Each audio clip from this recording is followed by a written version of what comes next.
So really this talk has had other names. The art of compassion is very general, but I have given it a lot to people in the healthcare professions, especially in relation to burnout and stress.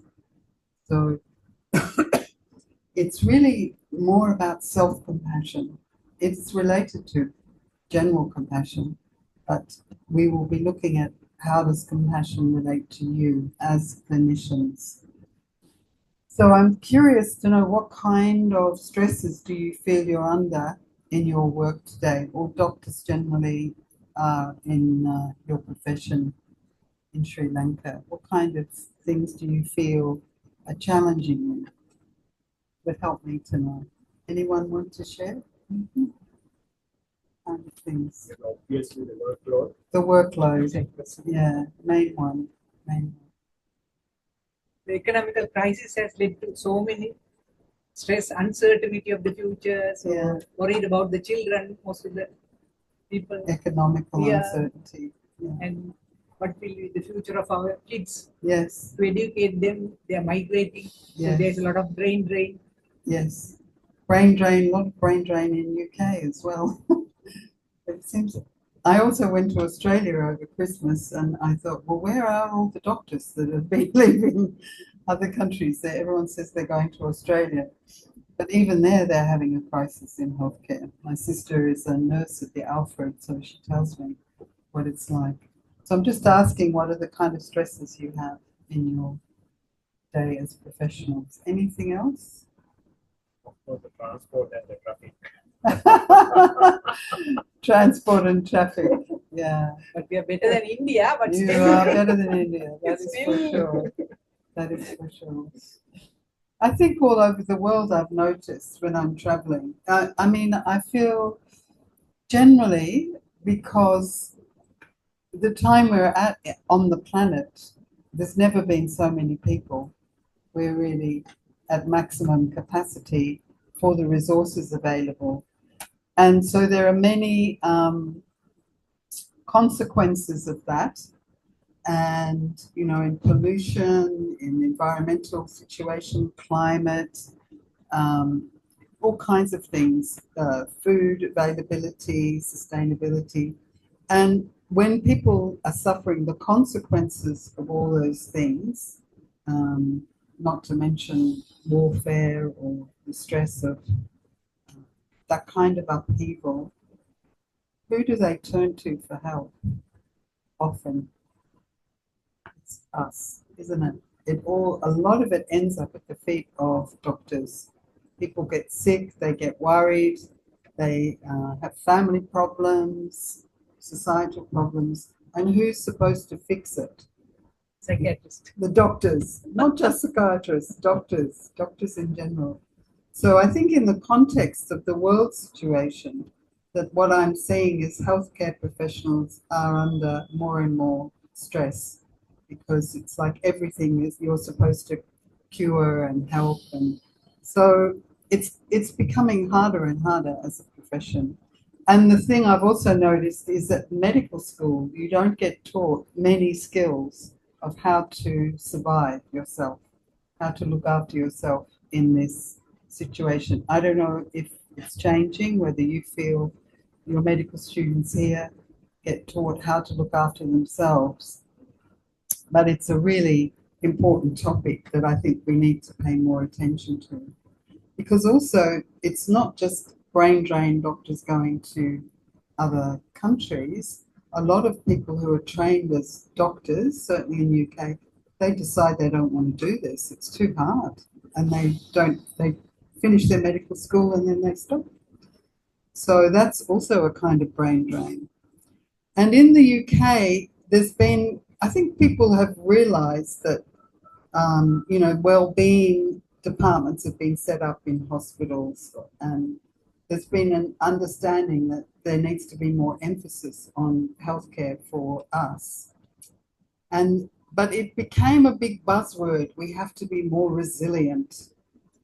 I don't know if that was the same here. Everything was about, building your resilience. And then the doctors got a bit fed up with that. Let me find my clicker.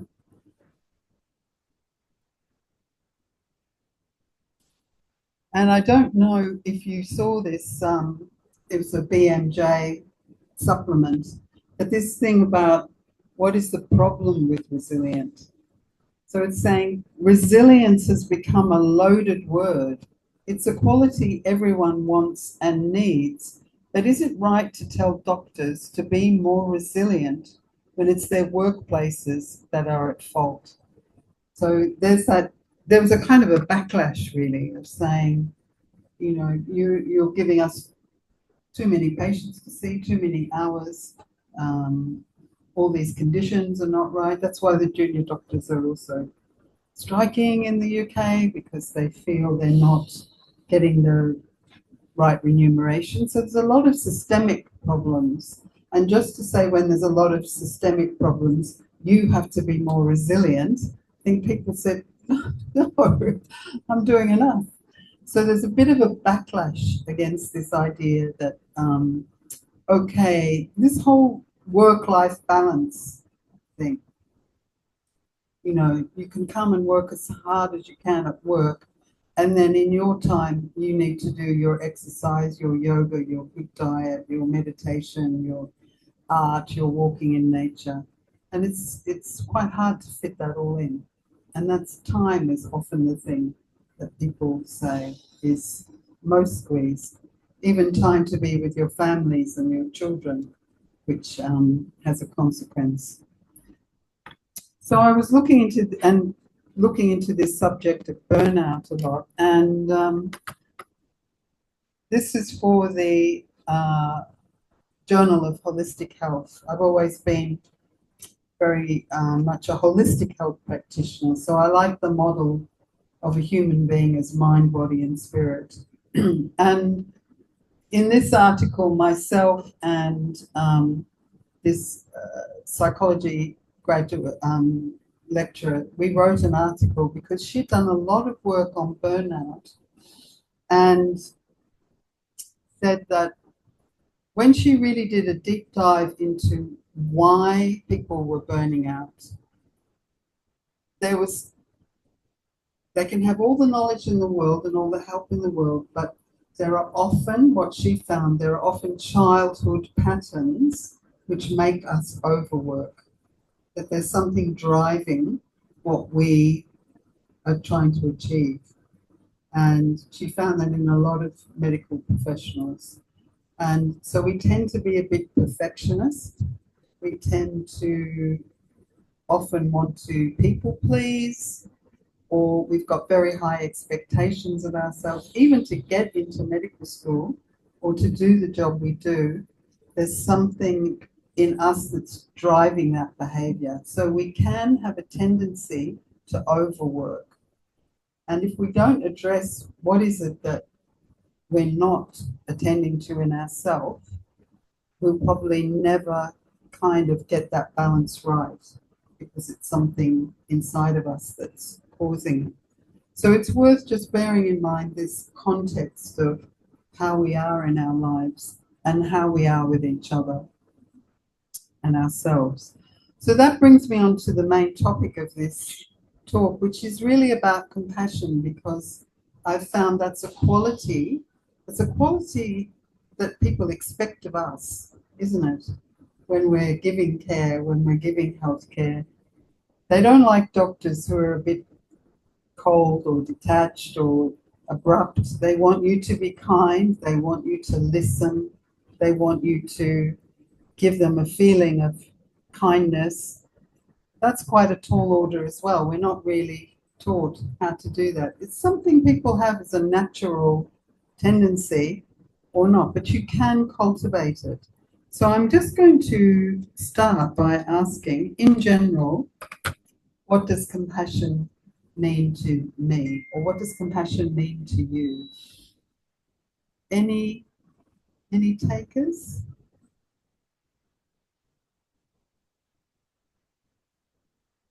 Do you want to just turn to the person next to you and tell them, what does compassion mean to you?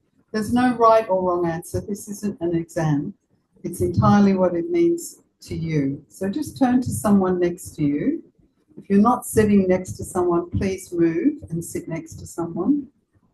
And you four in particular, five, can you move and sit next to someone? And just share, what does compassion mean to you? For 2 minutes, have a conversation. Can you talk to someone? Can you go and talk to, what about this gentleman? Or talk, join the ladies in front of you. Join the ladies in front of you. I just want you to share with each other what compassion means to you, and then we'll come back to the main group, okay? So keep talking to each other first.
Okay, I will keep moving just for time, but what were some of the things that came up in your conversation? What do you think?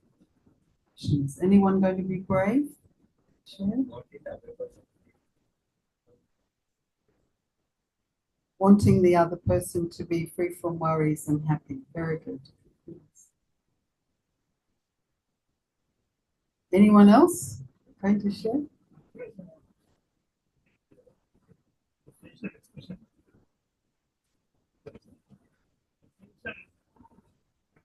Yes. Yeah. So how do you behave, your facial expression when you're doing compassion, you can convey that. Any other thoughts? What is compassion? What does it mean to you? Feeling others about the person. Emotional something. Very nice. Feeling others' sorrow or sadness and giving them emotional support, or whatever support. Anyone else? Yes, sir.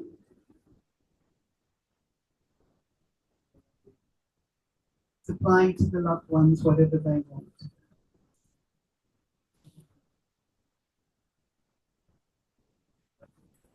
Yes, not only to humans. Yes, absolutely. Yes.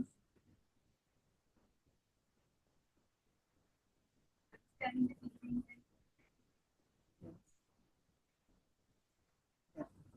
Showing understanding. Yes, and empathy. Very good. So I think you'll find that you've covered most of the things I've got here. A very nice definition that I like is by this psychologist Paul Gilbert in the UK, who's done a lot of work on compassion-focused therapy. And his definition is deep awareness of the suffering of oneself and other living beings, coupled with the wish and effort to alleviate it. So, I mean, the actual word compassion means to suffer with, but actually we don't want to suffer.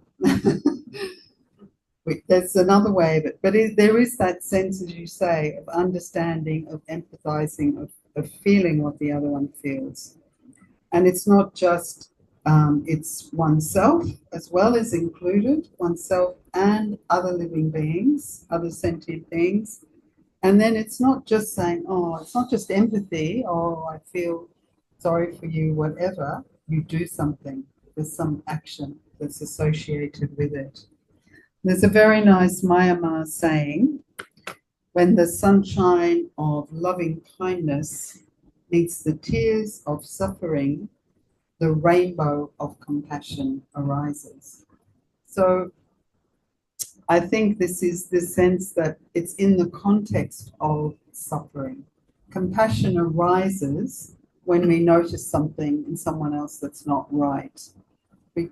So it's a context of suffering that compassion arises.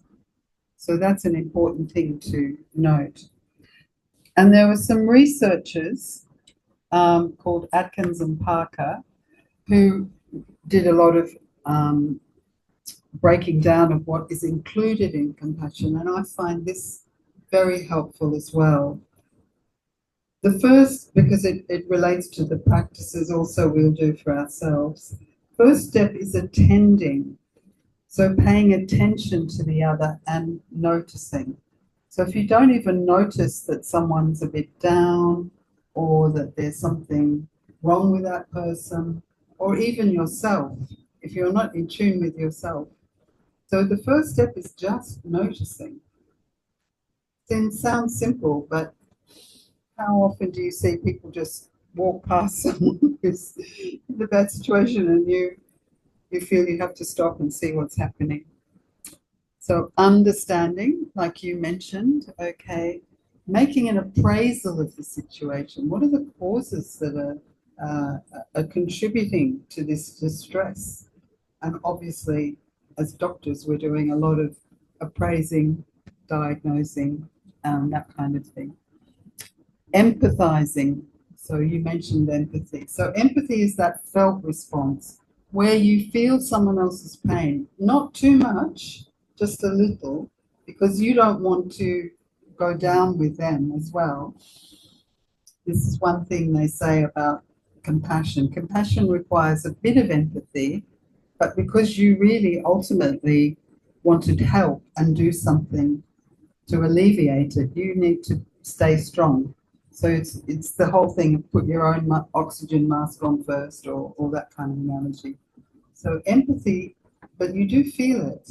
And that is quite important because the other person knows you feel it. They pick it up. Oh, this person understands what I'm going through. And that, if you've ever been sick, I'm sure all of you have been ill at some point or another, and you know what it's like when someone really gives you that kind of attention, that kindness, that empathy, that you feel it. And why I think this is also important is really this idea of understanding yourself. And this is why I like the holistic model, because where does that compassion come from? Where is it arising from? And I think Socrates said, care for your psyche, know yourself. For once you know yourself, we may learn how to care for ourselves. So there's a connection between knowing who you are, not just on a physical level, not just on a psychological level, but on a spiritual level that is also important. And to me, and I'm sure all of you are aware of this sense of it being a reflection of our true nature. And this is very important in Buddhism, isn't it? It's our metta, that sense of what is our true nature as a spiritual being. And for me, that compassion is an expression of me as a spiritual being, a sentient being. So it's connected in a holistic way to not just our profession, not just us as fellow human beings, but us as sentient beings as well. And that may or may not interest you, but it interests me. So I like to put it in. So now I'd like to just do a short exercise with you. So have you done visualizations before or things like that? No? So what I really like to have in my teaching is what's called experiential learning. So I'm not just giving you information. I'd like to lead you through a little exercise so that you can experience it for yourself, and that you learn much more from than just facts. So what I'm going to do is just ask you to, we've got more and more people coming in white coats from the back. So these look a bit like they could be medical students or that's okay. Come, welcome, come in. So we're just talking about how compassion is noticing suffering in others and trying to do something about it. And how that's a very important thing to understand as doctors, but we don't often get taught it. And especially how to look after ourselves. So I'm just going to lead you through a little exercise where I just ask you to close your eyes and relax and follow what I'm saying with my words. So it's like I'm creating an imaginary situation in your mind, and I just want you to see how you feel in that situation. Okay, is that all right? Yeah, I won't ask you to do anything terrible. You'll be perfectly safe. If you've ever done meditation, it's a little bit like that, but it's just an experience of a mental situation. So I'm going to ask you to, sorry, there. Clearly a clinic has finished. I think so.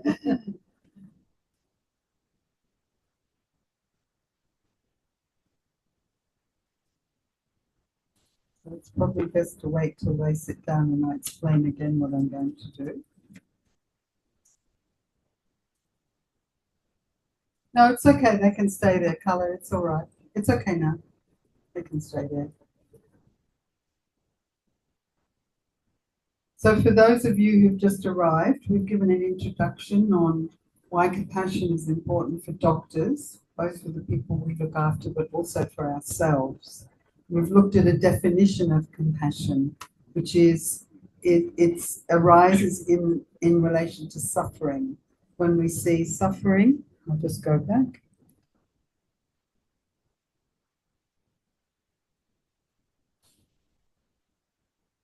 So the deep awareness of the suffering of oneself and other living beings, coupled with the wish and effort to alleviate it. So it's a feeling that arises from us when we see suffering. So now I'm going to lead you in a little exercise just so you can experience what I mean. So I'm going to ask you to think of a time when you've had someone who's suffering and how you respond to that. So I'd like you to close your eyes and just immerse yourself in the instructions that I'm giving you. So close your eyes and take a few deep breaths and just relax. And I'd like you to bring to mind a time when you've had a close friend or a loved one who was suffering in some way. They may have had a misfortune or failed or felt inadequate. Something has happened to them. They may be ill or upset. And you're sitting with them. How do you typically respond? So what is your tone of voice? What kind of words do you use?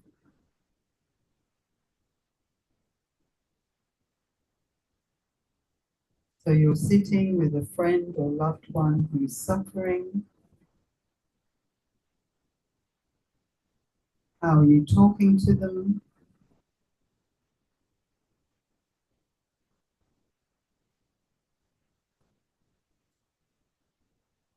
What is your body language?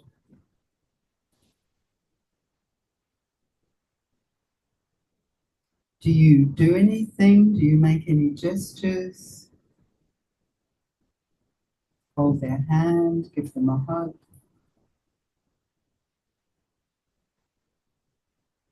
And how are you listening? How are you feeling?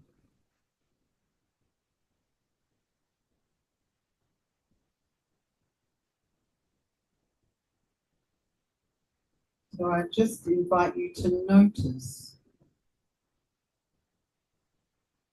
What is your tone of voice, your words, your body language, your gestures, and how are you feeling when you're with a friend or a loved one who's suffering in some way?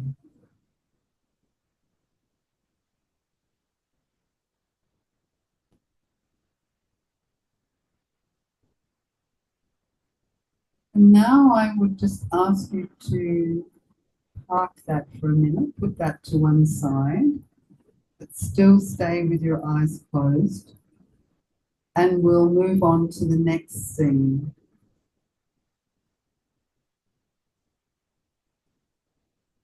So now I'd like you to remember a time when you were suffering in some way.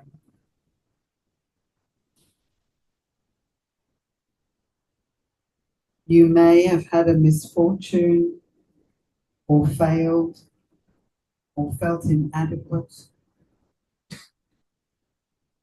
How did you respond to yourself?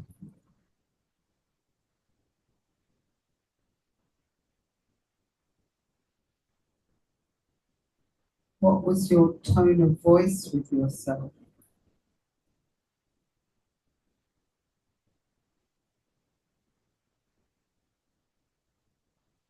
What kind of words do you use?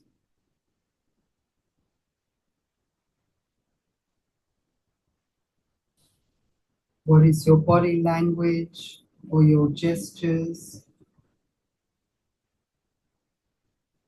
Or what kind of actions do you take?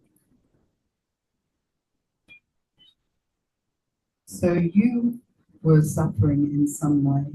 How did you respond to yourself? Your tone of voice,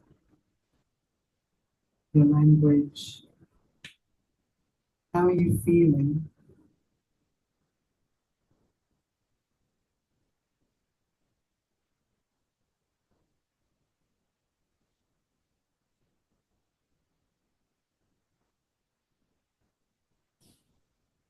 And just take a minute now to compare the two scenarios. How were you feeling when you were with a loved one or a friend? And how were you with yourself? And were there any differences that you noticed?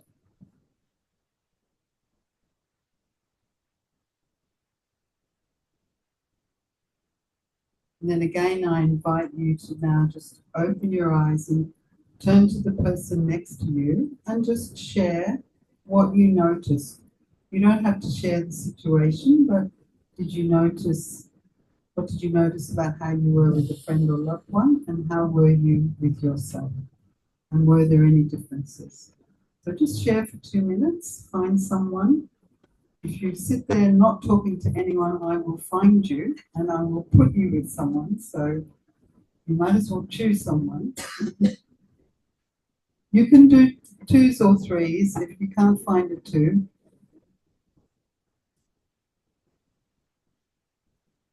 Are you going to share with someone? Could you include him in your discussion?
So some of you have stopped talking, so you are having a good conversation. Maybe I'll bring back the group now and just check out what you noticed. Anyone want to share something, what they noticed? I'll tell you what I've noticed, that Sri Lankans are very shy. They don't really like talking much in public. I think we're going to finish our conversations now.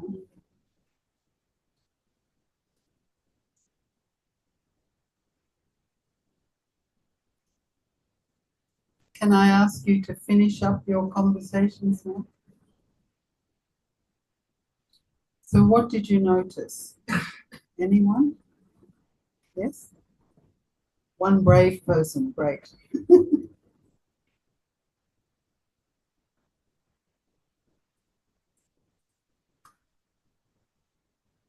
Sorry, it's hard to do. I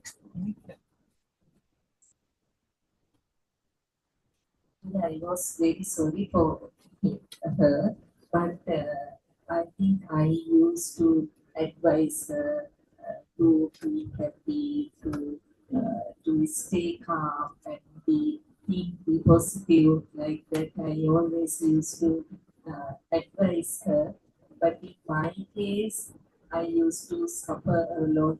I cry and was disturbed in my sleep, and everyone can understand, see my face with facial expressions and the tone of voice. It has changed. But when I was okay, but I expressed my empathy, but it was not come from my heart. Oh, kind. Yes. Anyone else? Sure.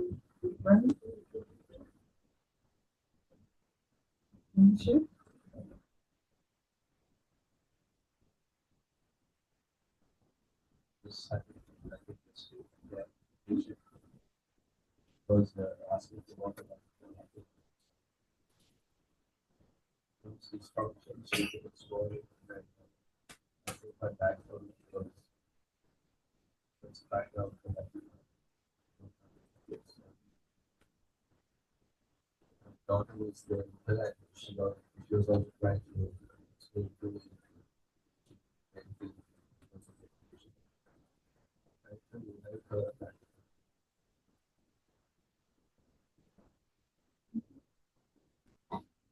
It's a piece because noticing that they were very much about I heard now that this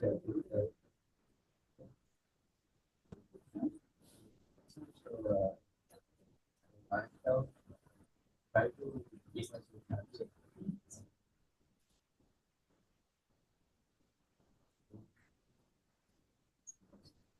share the yeah, if you myself and I just share with you.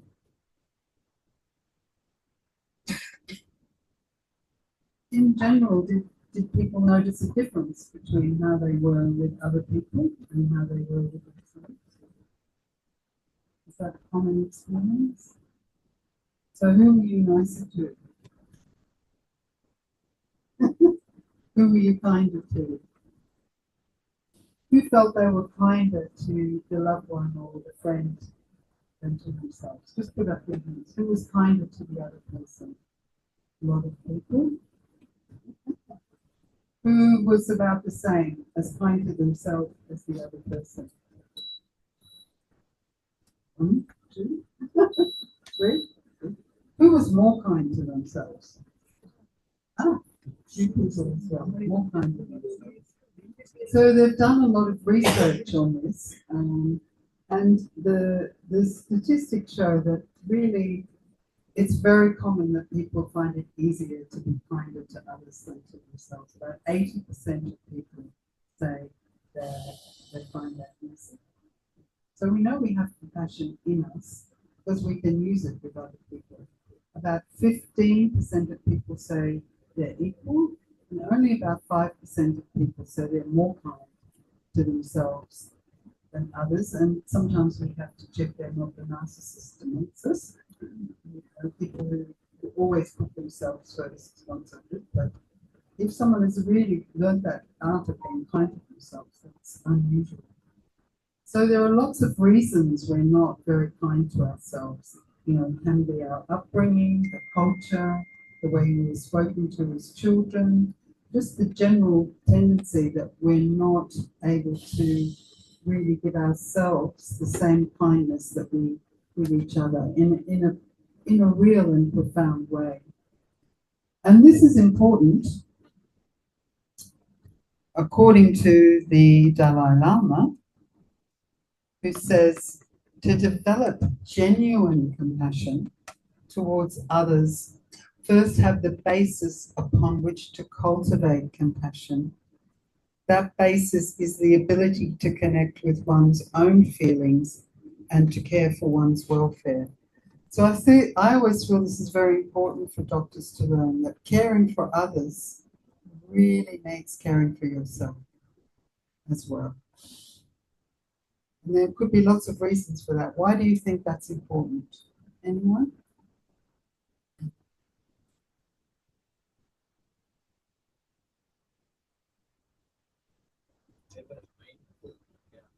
A stable mind to care, yeah. What happens if you don't care for yourself?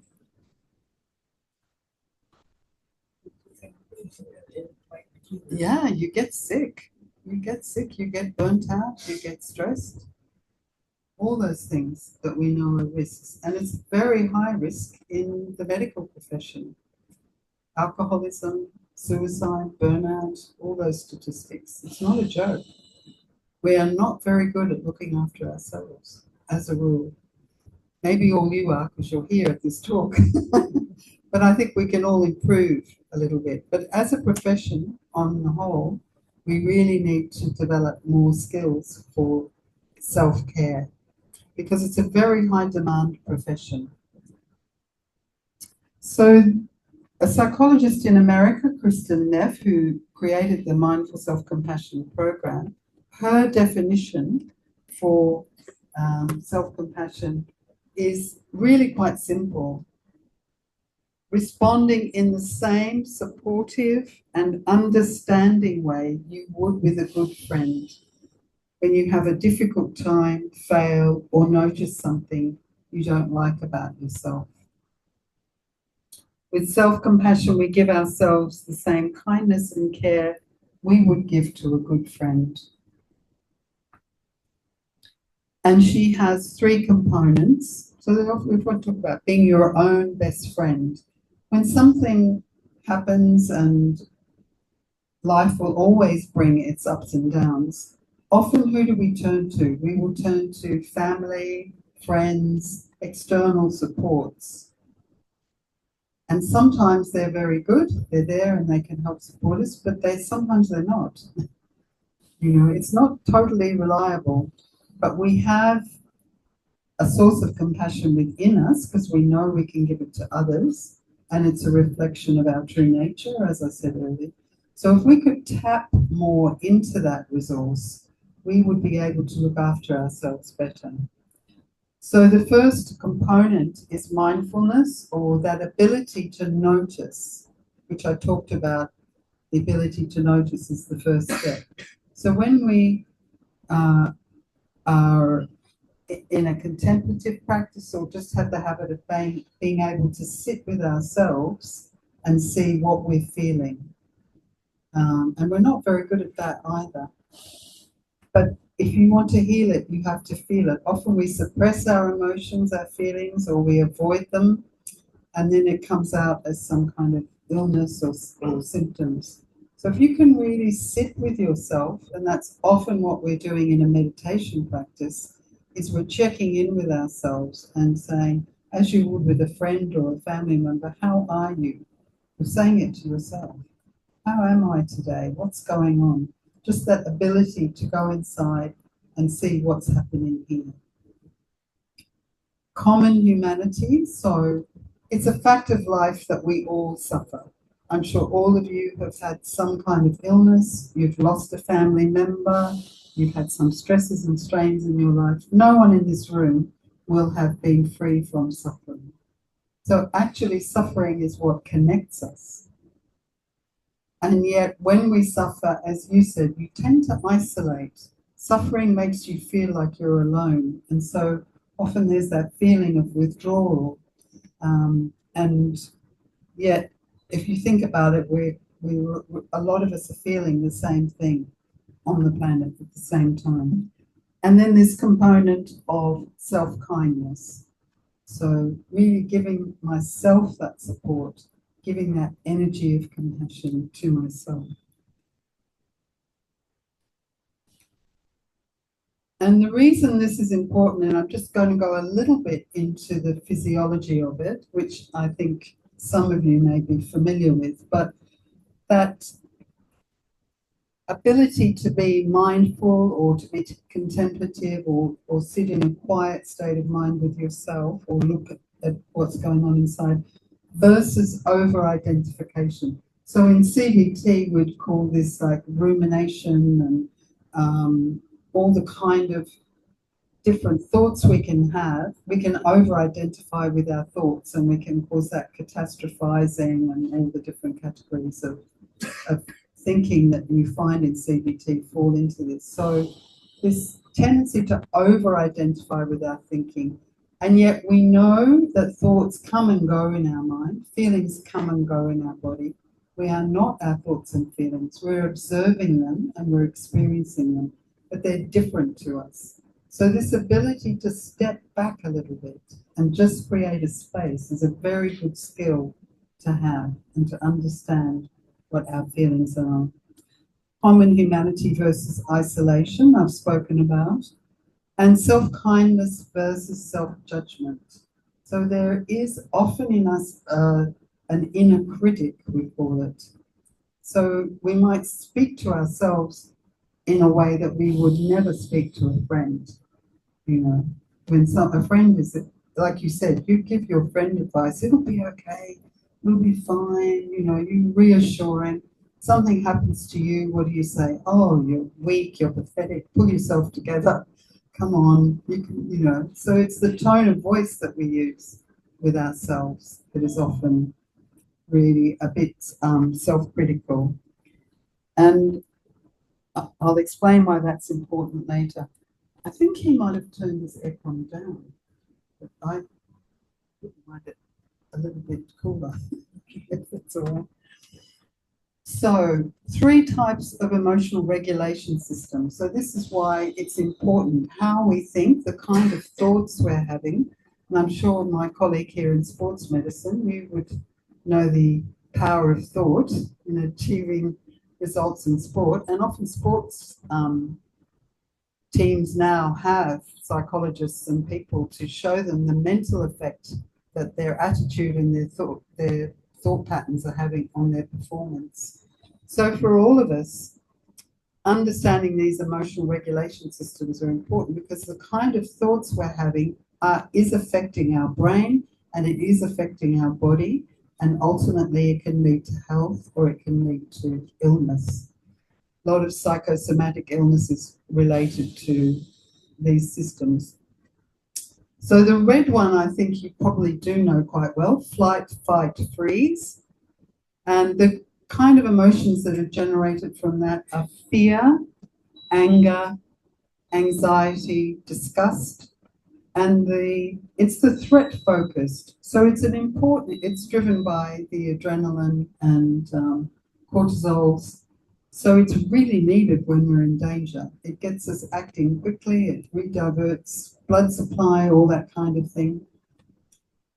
And so we need that system, but these days in our society, it's being triggered by lots of things. It's being triggered by stress, overwork, because you're feeling slightly threatened. If you're not coping, if you've got more to do than you can, that feeling of stress, that's your threat system kicking in.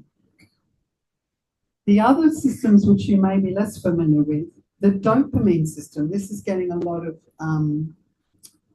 sort of press these days, because it's the system that is driving us. It's incentive, resource focused. So it's very good at getting things done. We feel driven, excited, it gives us vitality, but it's very addictive.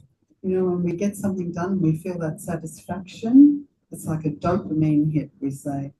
But what's giving us a lot of dopamine hits these days are our devices, our phones. So have you noticed they're quite addictive? Has anyone noticed that? The younger people. You just want to check if I got a message, you get onto Facebook, you're scrolling. What's making you do that? It's a dopamine system, because you're getting addicted, and they are designed to do that because they want you to buy more things, the advertising. It's a very interesting book called Stolen Focus, about the effects of the media today and the way we get information on our brains, what it's doing to our concentration. So I think dopamine is a very interesting system, but also the way we can get too busy. Do you often feel you're too busy? Are you too busy? Some people are nodding. Just too much to do, too much to fit in the day. So we keep going. Oh, I'll just finish this PowerPoint. I'll just answer these emails, Next thing you know, it's midnight. You've got to get up early. Okay, versus the calm system. Oxytocin, that's the mother-child bonding system, where we feel content, safe, connected.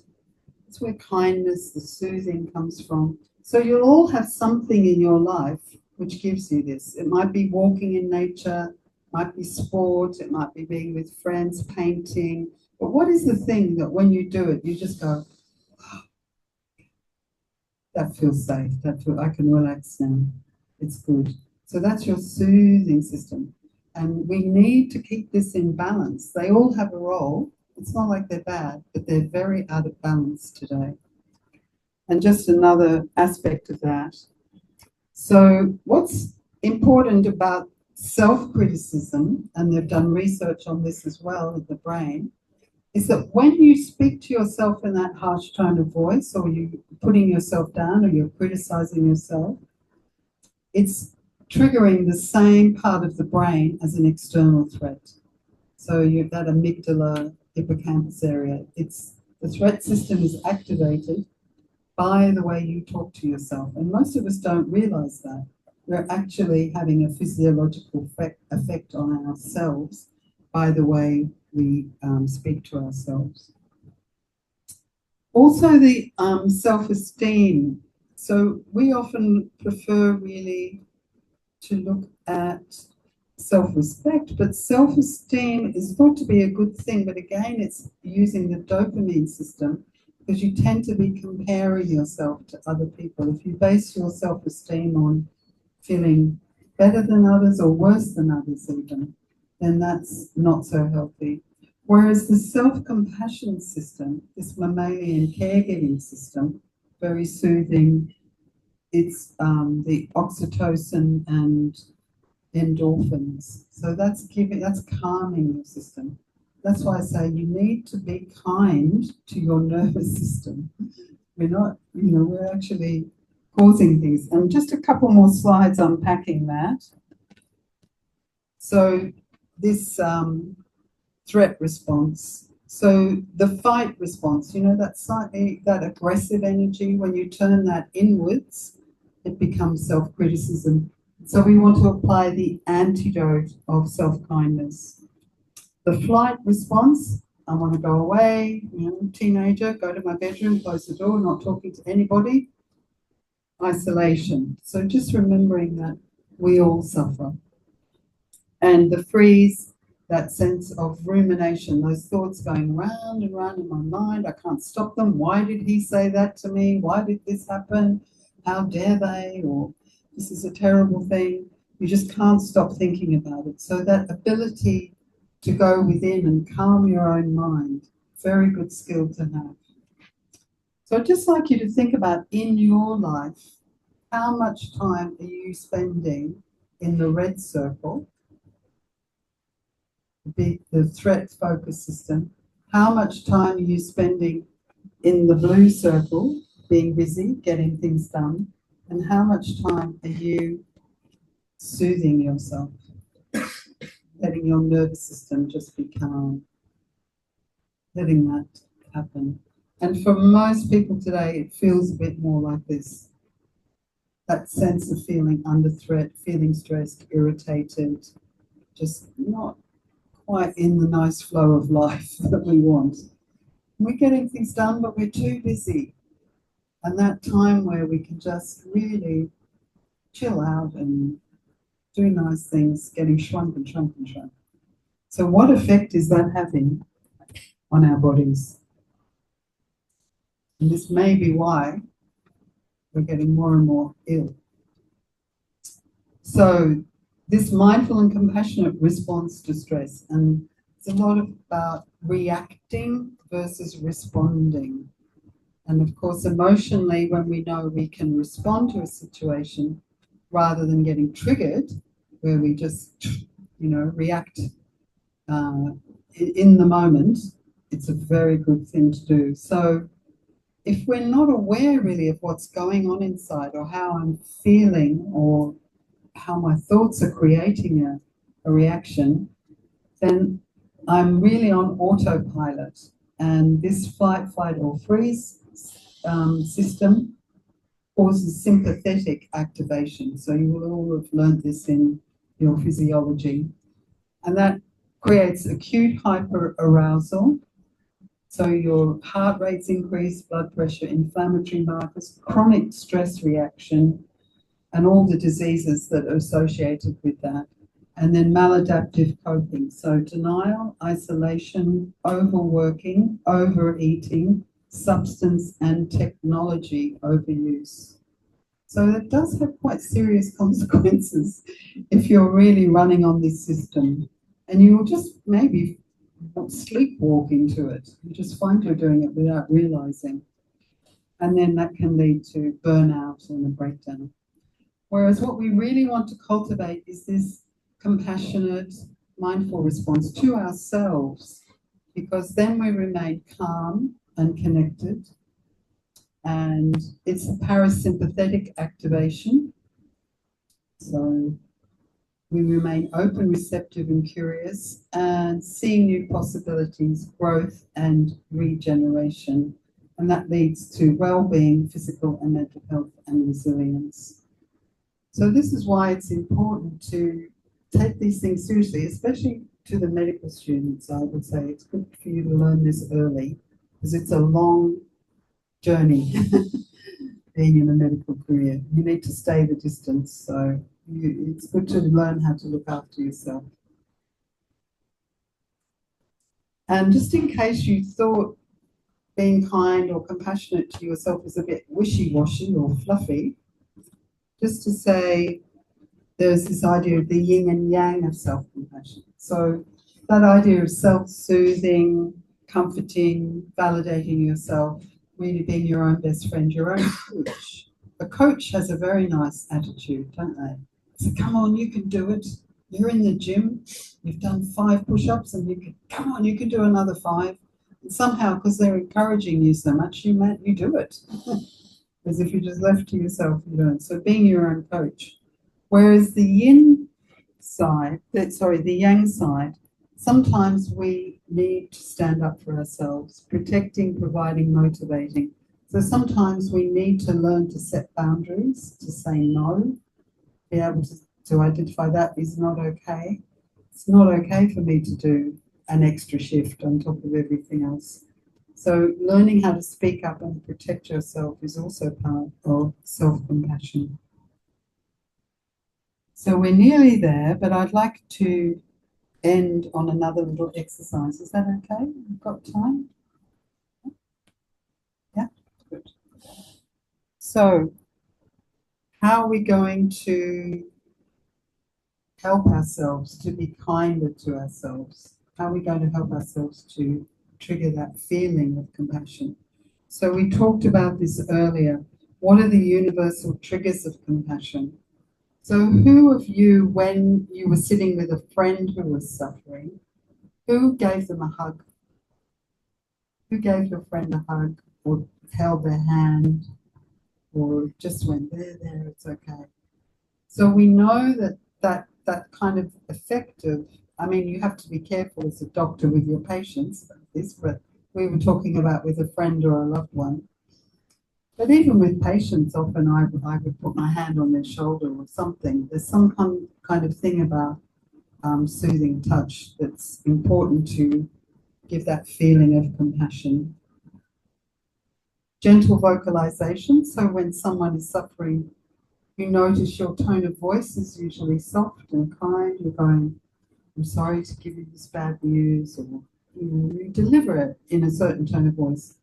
You know, if someone's sick, you don't go up to them and start yelling at them, do you? You're very aware of the effect of your tone of voice and the words you use. Same with yourself, how you talk to yourself.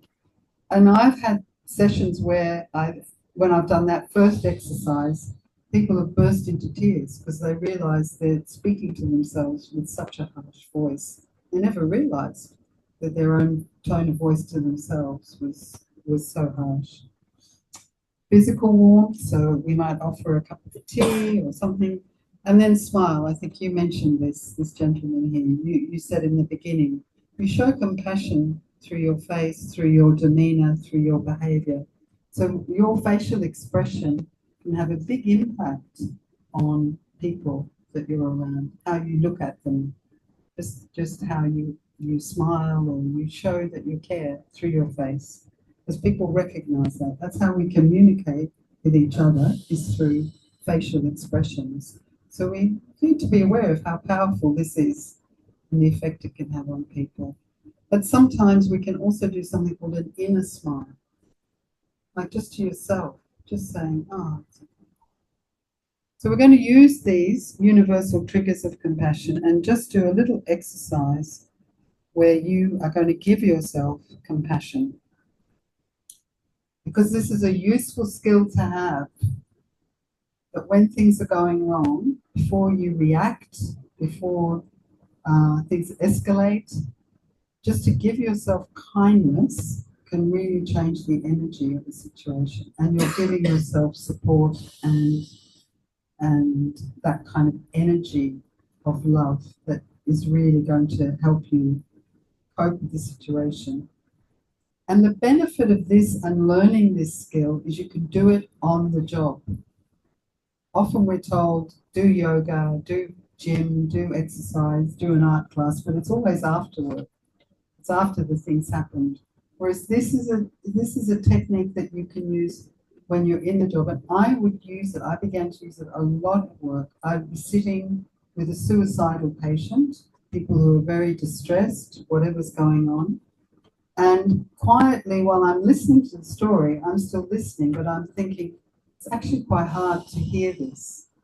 And we're exposed to a lot of vicarious trauma. through the stories we hear, by the things we see, and we're absorbing that.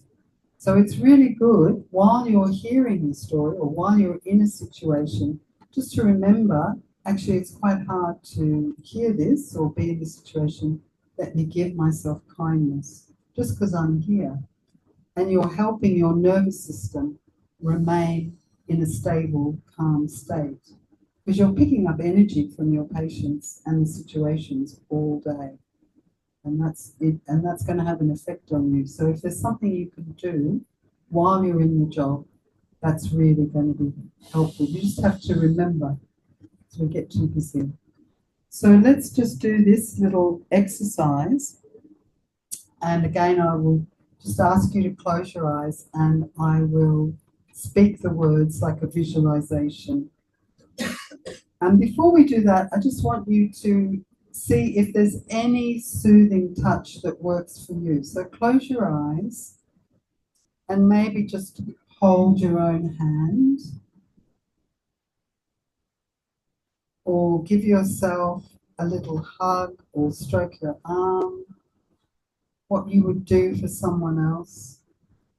And often what's very helpful is just putting your hand on your heart. So you have that feeling of giving yourself love, kindness, compassion, and support. And it's a gesture that just gives that energy to yourself. So see what helps you just to trigger that compassion response. Sometimes it might even, you might already have a habit that you don't realize that's what you're doing. You're soothing yourself.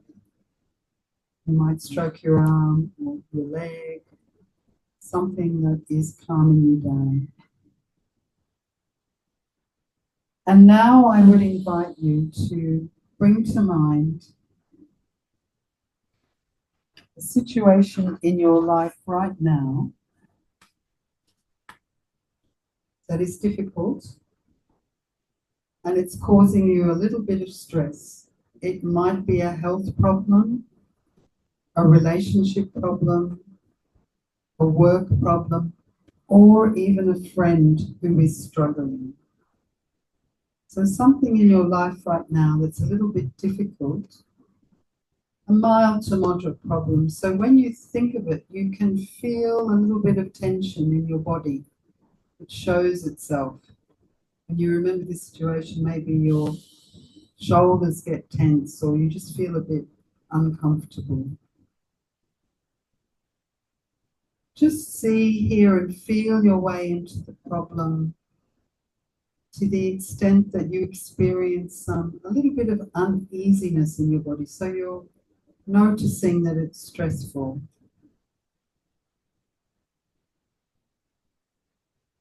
And then say to yourself, slowly and kindly, this is a moment of suffering. So you're noticing, you're being aware, you're being mindful.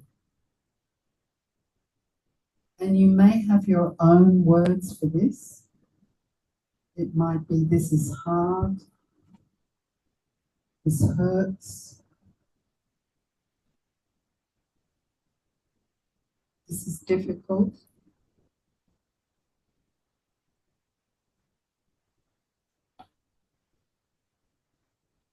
This is stressful.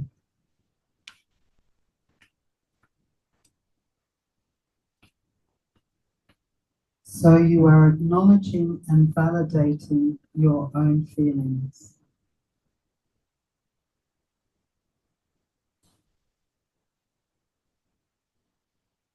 And then you realize that suffering is part of living. So even though I'm suffering, I am not alone. Others struggle just like me. And this is how it feels. This is our common humanity.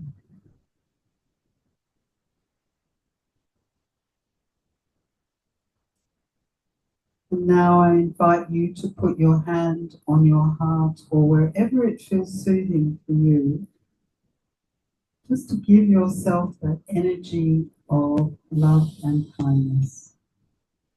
And say to yourself, may I be kind to myself.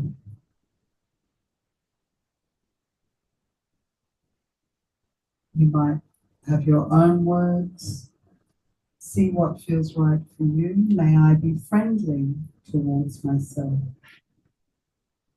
May I accept myself as I am. May I live in love.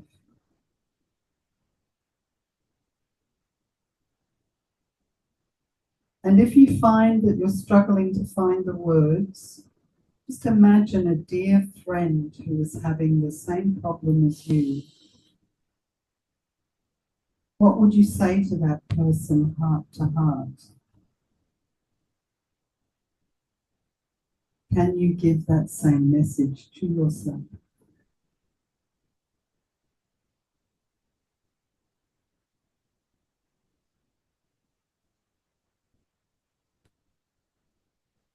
So I am suffering. I am not alone. May I give myself kindness.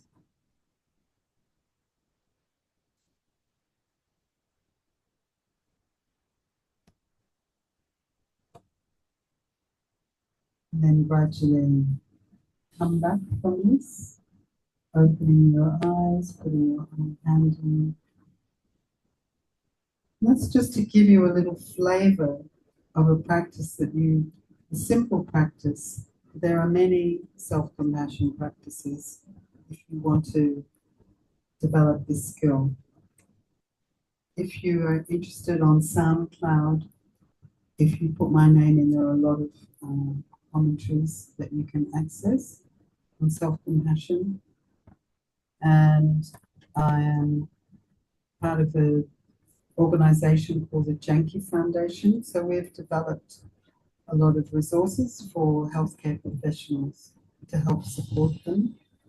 And one of our big projects is called Values in Healthcare. So this is a free digital pack where we look at, on our website, personal and team development program for healthcare professionals. So again, just how to develop and strengthen these soft skills, if you like. They're called soft skills, but they're very good for maintaining your own balance and your resilience.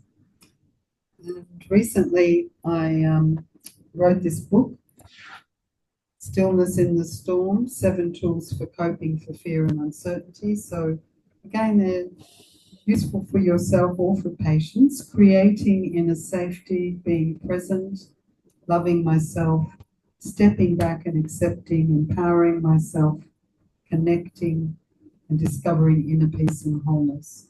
So I've got one copy here if you'd like, if you want to look at it, but I think it's on Amazon if you want to go further. And finally, we developed this app called Happy Dot, which is free. So a few of the medical professionals in UK, we got together and we thought, what are the common stressful scenarios that we face as doctors or nurses or any healthcare professional? And we came up with 10, and we did just 3-minute little meditations as an antidote to that situation, like giving bad news, feeling stressed and overwhelmed, being perfectionist, dealing with complaints, just common things that that we as medical professions face, and then the little meditation commentary to help bring you back into balance. So that is the end of my presentation.